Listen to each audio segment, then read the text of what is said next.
आमे प्रथमे सूचना देवा ए मासर मेष राशि संपर्क में। मेष राशि 1 अश्विनी मेष, 2 द्विजा मेष, 3 कृतिका मेष, यही 3 नक्षत्र मेष राशि जात व्यक्ति ए मासरे मानसिक तथा पारिवारिक अशांति लगी रहिबो। वाणिज्य व्यवसाय प्रतिकूल परिस्थिति सृष्टि हेबो। यातायात संपर्क समय आपड़ जदि सतर्क न रहिबे ताहाले कोनोसी दुर्घटनार सम्मुखीन होई पारंती।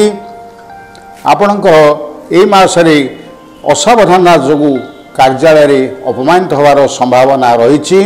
मासर शेषार्धे अपेक्षाकृत भाव में आपण भल बंधु बांधव प्रीति वृद्धि हेब।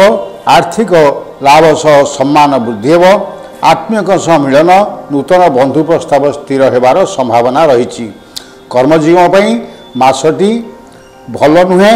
विदेश में आपण कष्ट पाइबार संभावना रही। परिवार रे कार स्वास्थ्यावस्था नहीं आपणकर मन दुर्बल होबार संभावना। यही राशि जात महिला माने कर्म तत्पर हेबे एवं यही राशि जात छात्र छात्री माने पाठरे उत्तम फल प्रदर्शन करेंगे। यही राशि जात व्यक्ति मानकर शुभ रंग होउची नाली।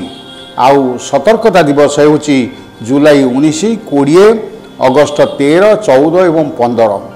आपण जदि प्रत्यह हनुमान चालीसा पाठ करती एवं तत्सहित ओम अं अंगारकाय नमः पुनश्च कहीदे ओम अं अंगारकाय नमः यही मंत्र 28 थर जप करती ताले आपणकर अशुभ फल परिवर्ते किंचित शुभ फल पाइबार संभावना रही।